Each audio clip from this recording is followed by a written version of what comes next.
Dans cet épisode de Mes Bricolos, on va parler du très controversé Elon Musk. Alors très controversé, on va voir pourquoi dans cet épisode, mais surtout ce qui est très intéressant, c'est qu'il y a une actualité trépignante, à savoir le lancement enfin du Cybertruck au sein de sa marque Tesla. Mais comme ça ne suffisait pas, le mec il s'est aussi dit qu'il allait lancer une intelligence artificielle pour concurrencer ChatGPT. Et cette intelligence artificielle, il l'appelle Grok. Bon, allez, on voit ça tout de suite dans cet épisode de Mes Bricolos. À tout de suite. Salam alaikum, bienvenue à tous dans ce nouvel épisode de Mes Bricolos, épisode numéro 11 de la saison 4. Comment vont mes bricologistes préférés? Comment ça va les copains?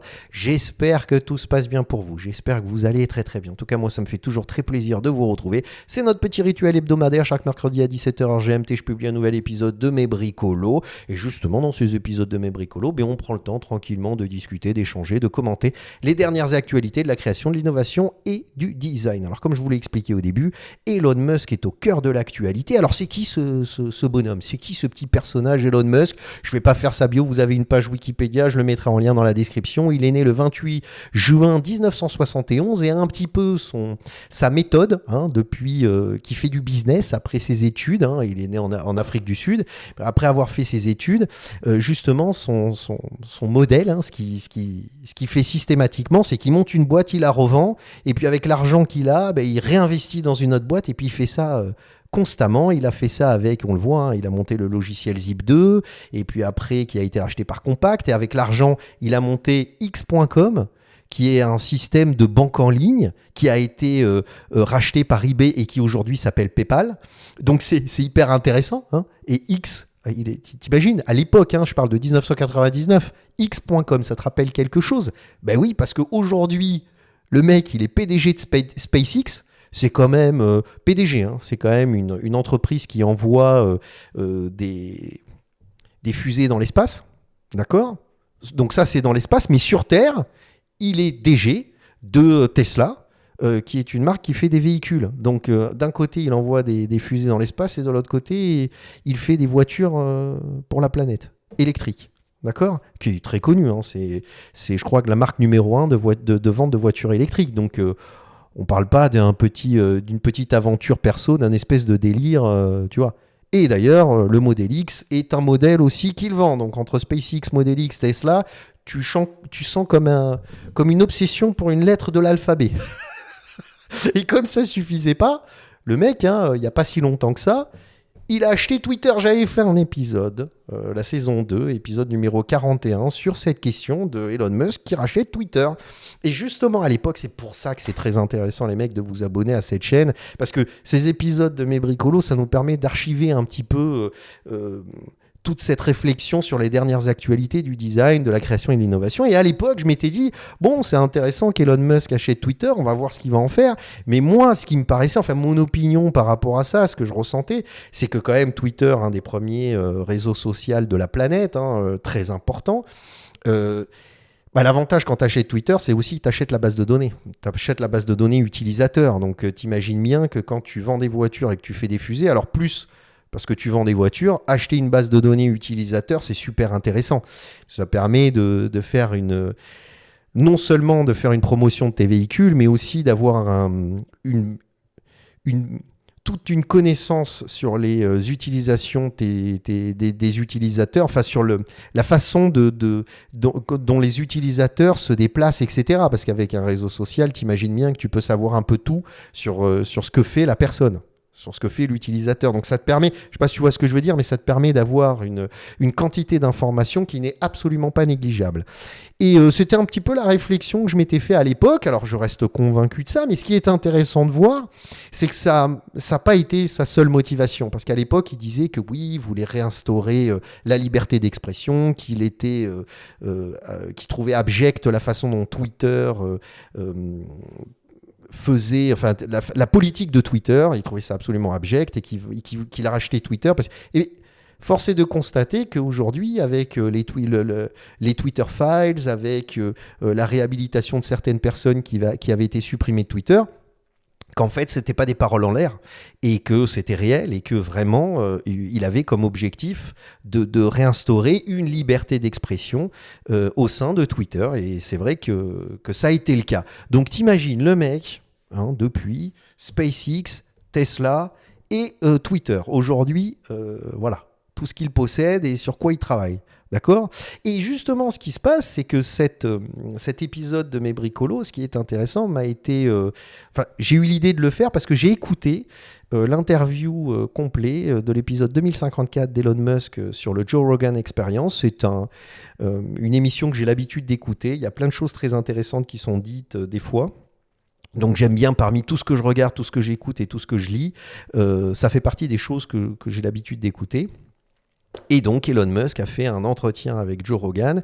Et ce qui est intéressant, c'est qu'il a parlé de plusieurs sujets, dont notamment du lancement du Cybertruck. Et à la fin, il a parlé donc de l'envie de lancer une nouvelle intelligence artificielle. Alors, il n'avait pas donné le nom, mais il expliquait pourquoi il avait la volonté de lancer cette nouvelle intelligence artificielle. Donc, dans un premier temps, il parle du Cybertruck et du lancement du Cybertruck. Et ce qui est très intéressant et pourquoi ça nous touche directement, c'est parce qu'il en parle à cœur ouvert. C'est-à-dire, il explique qu'effectivement, il y a beaucoup de difficultés et tout ça, mais en fait, il dit en substance que la problématique n'a pas été de dessiner la voiture, c'est de produire la voiture. Et si vous suivez ces épisodes de Mes Bricolos depuis le début ou depuis un petit moment, vous savez qu'à chaque fois que je parle d'un projet qu'on commente ensemble, d'une actualité, à chaque fois on revient sur cette idée de formaliser son idée. Et au-delà d'un concept, à partir du moment où on rentre dans la formalisation, dans la conception, enfin dans la fabrication, etc., dans la mise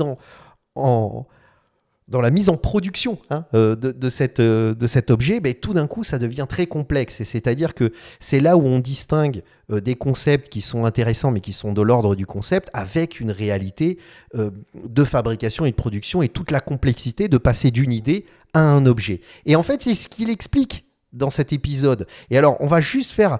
Alors, je vous conseille d'aller sur ce site, parce que si vous n'avez pas Spotify, vous pouvez accéder à la vidéo en entier sur ce site au JRE. Bon, pas besoin de dire ce que ça veut dire, vous avez imaginé, mais je mettrai le lien de ce site internet dans la description. Et dès la première minute, au début de la deuxième, à la fin de la première minute, oui, c'est ça, au début de la deuxième minute, regardez ce qu'il dit. The hard part by far is manufacturing, not designing the car. There's just not really a movie about that, but there should be. In the sort of the movies will always be about the sort of inventor who invented the car, and then the job is done. Right. Or invented the object. Now the job is done. This is not true.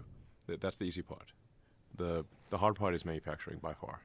Alors là, ce qu'il dit en substance, pour ceux qui n'ont pas compris, je vais vous traduire, c'est qu'en fait, il dit, mais en fait, ce qui est beaucoup plus compliqué, c'est pas de dessiner, de concevoir ou de penser le véhicule ou même n'importe quoi, un objet, c'est la fabrication, c'est la mise en production. Et il dit, c'est dommage parce qu'il n'y a pas de film là-dessus, c'est-à-dire on voit des films qui sont faits sur des inventeurs et qui ont eu la bonne idée, et puis ça s'arrête, on dit, ah super, l'inventeur a eu la bonne idée, mais en fait, c'était le début. C'est le début du film, c'est le teaser, parce que là où lui ce qu'il explique, c'est le vrai enjeu, la vraie problématique, tout ce qui est vraiment compliqué, c'est la mise en production, c'est la fabrication, et c'est très intéressant. C'est pour ça que je vous conseille vraiment d'aller voir cet épisode de Joe Rogan Experience, parce que pour ceux qui parlent anglais, évidemment, si vous ne parlez pas anglais, je ne sais pas, mais en tout cas, puisque je ne crois pas qu'il existe une vidéo avec sous-titré en français, mais c'est très intéressant parce que il parle longuement sur ce sujet, c'est-à-dire toutes les difficultés qu'il a rencontrées avec la fabrication de ce Cybertruck et avec la mise en production de ce Cybertruck, parce qu'on attend ce Cybertruck qui est sur le point de sortir. Alors le Cybertruck, je pense que c'est pas la peine de le présenter, c'est cette espèce de gros 4x4 de pick-up, comme les Américains l'expliquent, puisque l'arrière est vide, vous avez la partie avant du véhicule pour les passagers et l'arrière c'est un espèce de grand coffre qui permet le chargement de matériel et tout ce que vous voulez. Mais en gros, c'est cette espèce de gros pick-up low poly, avec la mode du low poly, qui justement résiste pas beaucoup au temps, parce que je trouve que même s'il reste atypique, Il y a beaucoup de choses qui ont été faites dans ce style-là depuis et ça vieillit assez mal. Bon, ça c'est mon avis, mais ça reste quand même une machine très impressionnante avec une ligne très particulière et un parti pris évident. Donc ce Cybertruck, le lancement de ce Cybertruck, c'était le 21 novembre 2019. Je regarde mes notes sur ma droite. Donc c'était le 21 novembre 2019 et depuis, il avait ouvert les précommandes et on attendait justement le lancement de ce véhicule sur le marché. Et ce qu'il explique dans cet épisode, c'est que le mec, c'est compliqué. C'est compliqué de sortir un véhicule, c'est compliqué justement de la production de ce véhicule. Alors, dans le même épisode, ce qui s'est passé, c'est qu'il y a une caractéristique de ce véhicule, c'est sa solidité. Et il explique que si on doit faire un pick-up, un 4x4, c'est aussi parce qu'il doit être capable de résister aux agressions extérieures. N'importe lesquels. Et justement, ils se sont amusés dans cet épisode.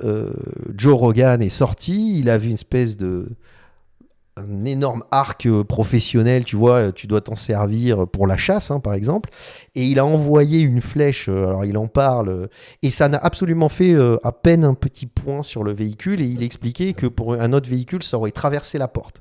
Et donc il explique que vraiment, il a l'intention de vraiment faire un véhicule qui résiste à toute forme d'agression extérieure. Et alors, ce qui est marrant, c'est que quand tu regardes l'épisode, tu dis ah tiens, c'est vrai. Enfin, c'est un bon exemple quand tu vois Joe Rogan envoyer de façon spontanée. Hein, c'était pas prévu. En tout cas, ça ressemblait pas à quelque chose qui avait été mis en place et scripté. Tu vois, c'est vraiment quelque chose où tu te dis le mec, il a fait ça comme ça, quoi. Tu vois, c'était sur le moment. Joe Rogan a dit ah mais attends, j'ai un arc, j'ai des flèches. Vas-y, on va envoyer une flèche dessus pour voir ce que ça donne.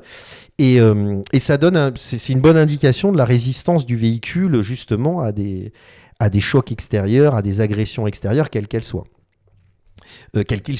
Donc, en l'occurrence, tu vois ça, et puis après, tu regardes cet article de The Byte, aussi appelé Futurism, et là, tu te rends compte que sur cet article, les mecs, ils se foutent de la gueule de Joe Rogan et d'Elon Musk en disant « Ouais, le mec, regarde, il a pris un arc qui est fait pour machin, c'est de la testostérone, Joe Rogan, on le connaît bien. » Et en fait, c'est beaucoup de sarcasme. Alors, certes, tu peux en plaisanter. Tu vois, il n'y a pas de problème. Mais si tu regardes Futurism et que tu tapes Elon Musk dans la barre de recherche, tu te rends compte que c'est jamais très positif, ce qu'il dit sur le personnage. Et c'est ça qui est assez fou. C'est ça que je trouve assez incroyable parce que moi, je trouve que c'est intéressant qu'une personne comme Elon Musk essaye d'être disruptif dans sa proposition commerciale.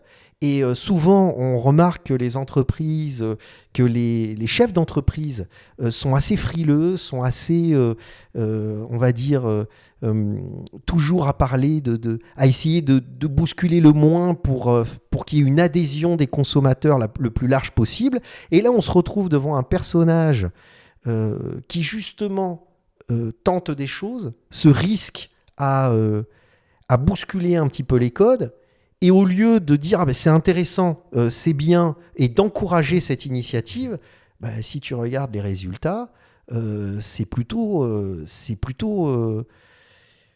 jamais très positif quand on parle de lui. Alors justement, on reste sur Futurism et on voit ce qu'il en dit. Alors apparemment, faut bien comprendre, hein, Futurism, c'est un site internet dont je me sers pour pour faire ces épisodes de mes bricolos, mais on va dire que c'est un site internet qui se renseigne, qui essaye d'apporter des informations qui sont viables, mais aussi il n'a aucun problème à colporter des rumeurs. Hein. Il faut être très honnête là-dessus. Hein. C'est pas un site scientifique qui vient te parler. Non, c'est plutôt du sensationnalisme, hein, comme beaucoup malheureusement de sites internet. Mais ce qui est intéressant, c'est aussi de voir ce qu'il s'y raconte. Donc là, il explique, ça c'était à l'époque, je l'avais mis de côté, c'était le 13 septembre.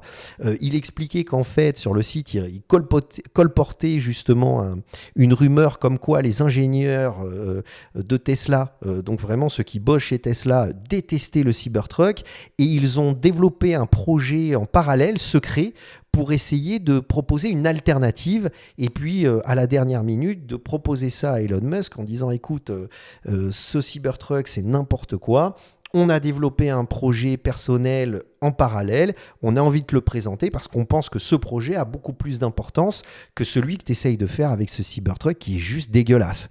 Donc qu'est-ce que ça montre ? Ça montre que personne n'est d'accord dans cette boîte, qu'il y a même au sein de la boîte des dissensions, des désaccords, et donc ça montre une entreprise qui n'est pas vraiment solide sur ses appuis, puisque tous les collaborateurs et les personnes qui sont impliquées dans ce projet ne sont pas convaincus par le projet.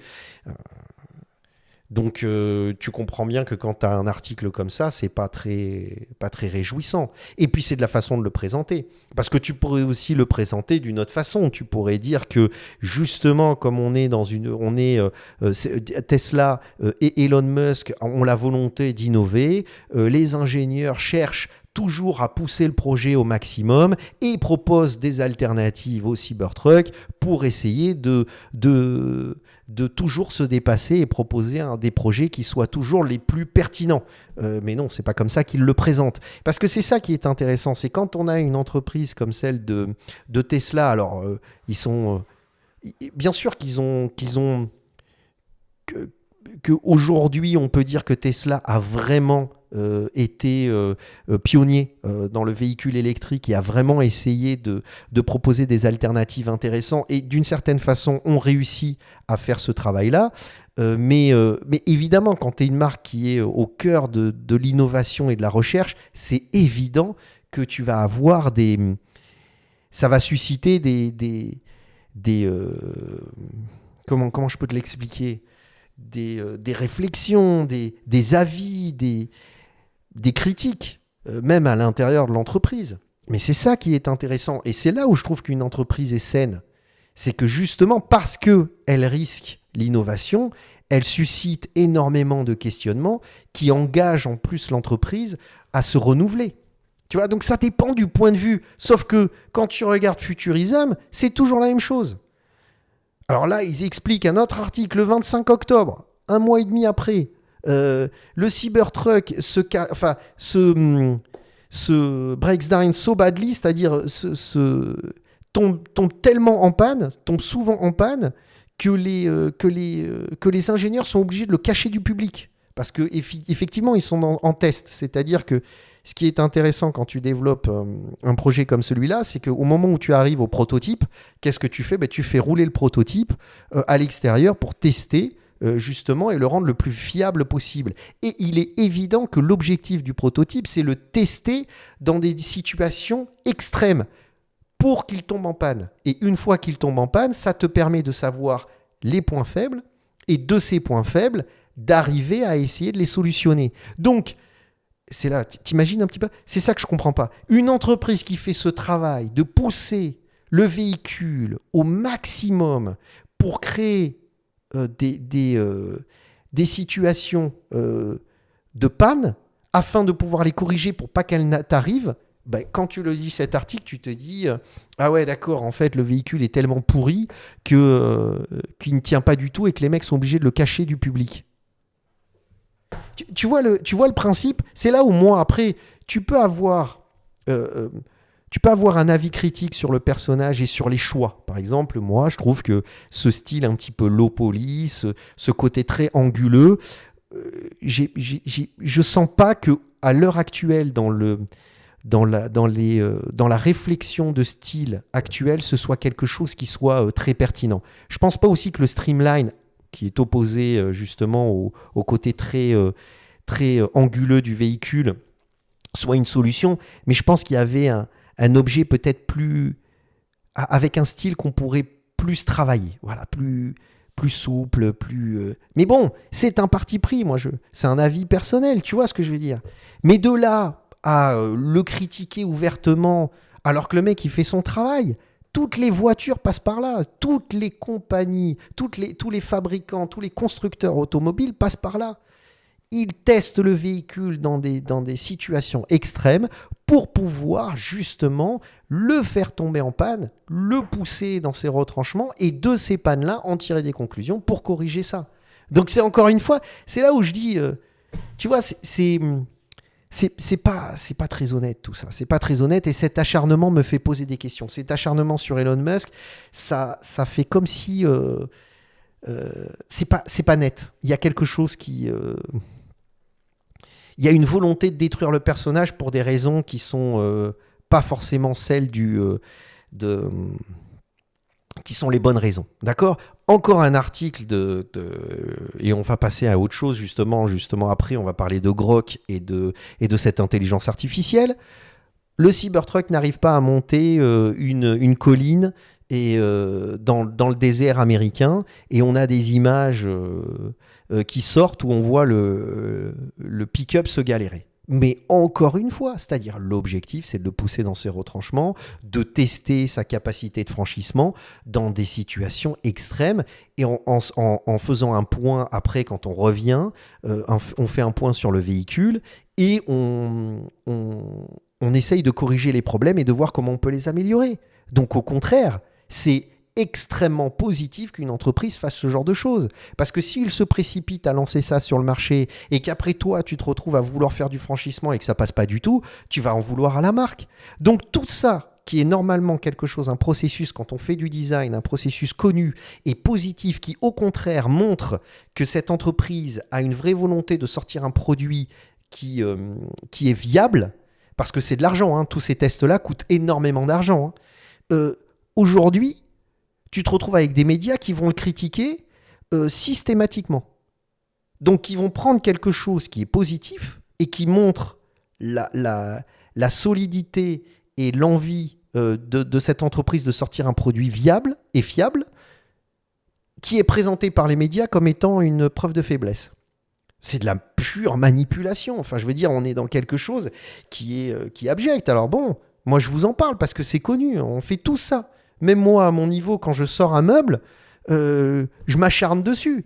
On se pose dessus, on s'assoit, on monte dessus, on saute dessus, on essaye d'imaginer tout ce qui est possible et inimaginable pour éviter que si demain tu le vends à un client, voilà, c'est comme si tu avais un mec avec son iPhone qui passait la tête au-dessus de mon studio design et qui faisait des photos des photos de moi en train de sauter sur le fauteuil et qui disait regarde le mec ça tient pas. Mais évidemment. Enfin, excusez-moi, je passe un peu de temps dessus. On a fait des épisodes qui étaient plus courts dernièrement, mais justement un peu de temps dessus parce que là, c'est vraiment très intéressant ce qui se passe. Et ça montre aussi que dès lors que vous commencez à être vraiment disruptif, à essayer de proposer quelque chose de différent, vous allez avoir une réaction.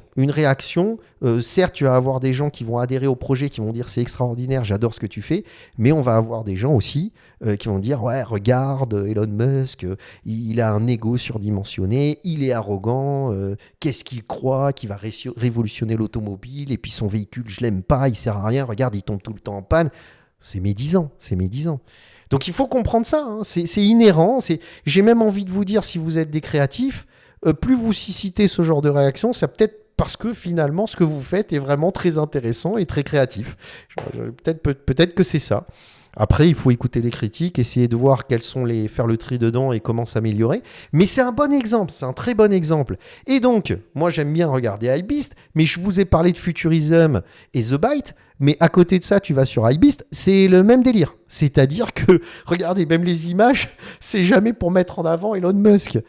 Je ne vais pas essayer de faire de la politique ou essayer d'avoir une réflexion parce que le coup de pied qu'il a mis à tout le monde avec son rachat de Twitter, ça n'a pas plu à énormément de gens. Et tant qu'on peut le descendre, c'est quasiment la mode de le détester, quoi, tu vois. Et regarde toutes les photos. C'est une mise en avant du personnage qui n'est absolument pas valorisante. Bizarrement, il y a d'autres personnes qui sont beaucoup plus critiquables et il n'y a pas le quart d'article sur eux. Mais bon. Sur les choix qui sont faits. Facebook, Meta. Donc voilà, tu vois ce que je veux dire. Et donc, si tu veux, c'est pareil. iBeast, c'est le même délire. Bon, alors, dernièrement, iBeast, on a parlé.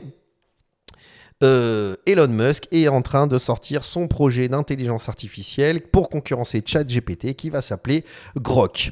Alors, ce qui est très intéressant, c'est que sur ce projet-là, il explique, et c'est pour ça que je vous encourage encore à aller voir cette interview, parce que tout est dit, et ce qui est intéressant, c'est qu'on entend directement la personne qui s'adresse à nous, donc Elon Musk, qui s'adresse directement à nous. Après, ça vous permet d'avoir un avis direct par rapport à ce qu'il dit et non pas un avis construit sur les ragots de ce que les autres disent.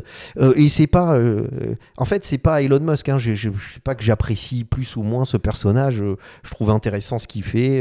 Il y a pas de souci, mais je veux dire, tu vois, j'ai pas un avis plus il est super, oh non, il est nul, tu vois, rien du tout. Mais par contre, ce qui m'exaspère, c'est de voir à quel point on s'acharne sur ce personnage, alors qu'au final, on vient de le voir dans certaines choses, il n'y a pas plus normal que de faire ce qu'il fait, quoi. Notamment les tests du Cybertruck, arrête de me dire que tu as envie de... Enfin bon, bref. Et donc, si tu veux, là, il sort cette nouvelle intelligence artificielle. Et là, ce qui m'intéresse, c'est qu'à l'époque, quand il avait racheté Twitter, j'étais un petit peu sceptique sur ses volontés d'ouvrir au maximum la liberté d'expression, et force est de constater, je vous l'ai dit, que c'est pour ça que c'est intéressant avec ce travail d'archives de mes bricolos, force est de constater qu'effectivement c'est ce qu'il a fait en grande partie. Et là, donc, il souhaite lancer une nouvelle intelligence artificielle pour aller vers la vérité. Et c'est très intéressant de voir comment il en parle dans cet épisode de Joe Rogan. Et je vous conseille donc d'aller l'écouter, parce qu'à la fin de l'épisode, il parle de ce projet d'intelligence artificielle en expliquant qu'en fait, finalement, l'intelligence artificielle, c'est des mathématiques, c'est des probabilités, puisque c'est génératif, c'est des milliards de paramètres qui sont calculés, mais ce sont que des mathématiques. C'est une logique de probabilité, c'est tout, hein. C'est pas beaucoup plus compliqué que ça, hein. Et que, par contre, ce qui est très... ce qui peut devenir très risqué, très... comment je peux le dire ? C'est-à-dire assez... ce qui peut vite déraper, c'est la façon dont tu vas paramétrer cette intelligence artificielle, la façon dont tu vas paramétrer, qu'est-ce que tu vas mettre en priorité dans ces calculs de probabilité. Et finalement, lui, il explique que si c'est au profit d'une idéologie, ça peut être très vite, ça peut très vite manipuler les gens. Et donc, vu que maintenant énormément de gens utilisent cette intelligence artificielle, à savoir ChatGPT, ça peut orienter le public et donner de mauvaises informations. Alors là, on a Klubik, je le mettrai en lien dans la description, qui parle justement de ce projet Grok de ChatGPT, et qui relaie les tweets qu'a fait Elon Musk sur les exemples de cette intelligence artificielle, en comparant des réponses données par ChatGPT et des réponses données par Grok. Et on se rend compte que les réponses qui sont données par Grok sont plus précises et plus factuelles, en tout cas dans ce que relaie Elon Musk. Et moi, je trouve ça très intéressant, parce que quand on voit ce qu'il a fait de Twitter, quand on voit la façon dont il développe les projets, la façon dont il analyse l'intelligence artificielle, la problématique de l'intelligence artificielle, il a une analyse qui est très intéressante, qui me paraît juste, et son projet Grok ne peut qu'être bénéfique. Voilà, parce que ça va nous permettre de justement pouvoir comparer, d'avoir plusieurs intelligences artificielles et de pouvoir utiliser toutes ces intelligences artificielles pour comparer les réponses et se faire notre avis. Et c'est ça qui est très intéressant. C'est-à-dire, ce que je trouve fondamental... Ouh là là, ça commence à être sombre là, à la maison. Mais ce que je trouve fondamentalement intéressant dans ce projet d'intelligence artificielle qui est mis en place par justement Elon Musk, c'est la possibilité de pouvoir comparer toutes ces intelligences artificielles. Celle de Google qui sortira très bientôt, qui est d'ailleurs en bêta, ChatGPT, Bing, puisque ChatGPT a été racheté par Microsoft, qui est une extension, enfin un formatage, un reformatage de ChatGPT. Et avec l'arrivée de Grok, on va pouvoir comparer ces intelligences artificielles, poser la même question à l'intelligence artificielle, voir ce qui est possible de faire. Et aussi, ce qu'a promis Elon Musk, c'est que ce serait un open source. Et donc, ce qui veut dire open source, c'est que tu peux récupérer tout le code de cette intelligence artificielle et le travailler et le modifier et l'adapter et essayer de voir ce que tu peux en faire. Et ça, c'est très très intéressant. Donc voilà, c'était un petit peu cet avis sur Elon Musk, traiter de cette actualité. Alors évidemment, pour ceux qui sont arrivés jusqu'à la fin de cet épisode, évidemment, toutes ces actualités, ce dont on parle, c'est, on va dire, ce n'est rien à côté de ce qui se passe dans le monde aujourd'hui. Hein. C'est absolument rien, je suis tout à fait d'accord avec vous, mais c'est un petit peu comme si ces épisodes de Mes Bricolos, c'était un petit peu un sas de décompression pour nous. Voilà, on parle d'autre chose, c'est un petit moment dans la semaine où on fait une pause, on est submergé par des images qui sont absolument atroces et qu'il faut pas mettre de côté, hein, évidemment. On subit, aujourd'hui, on vit une actualité qui est vraiment douloureuse. Et vous savez très bien de quoi je parle.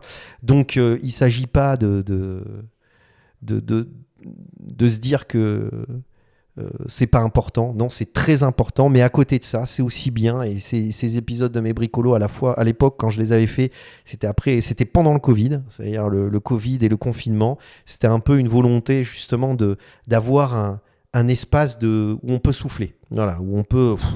Voilà, donc je vous dis, cette espèce de sas de décompression où on peut parler d'autres choses et puis de choses un peu plus futiles, mais qui sont intéressants, qui nous permettent de réfléchir sur des thèmes un petit peu différents et variés.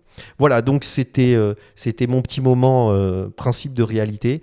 Donc voilà, donc on se retrouve hein, la semaine prochaine pour un nouvel épisode de Mes Bricolos. C'est aussi le moment, les gars, ça me ferait très très plaisir de vous abonner. Mince, j'ai appuyé sur n'importe quoi. C'est là-dessus que je voulais appuyer. J'avais fait cette vidéo, cette espèce de petit effet pour vous. Je me suis complètement planté dans le lancement de ce truc-là. Abonnez-vous. Rien que pour ça, vous devez vous abonner, les gars, surtout si vous êtes restés jusque-là. Voilà, en tout cas, ça me fait très plaisir. On se retrouve la semaine prochaine pour un nouvel épisode de Mes Bricolos. Slama à tous, bye.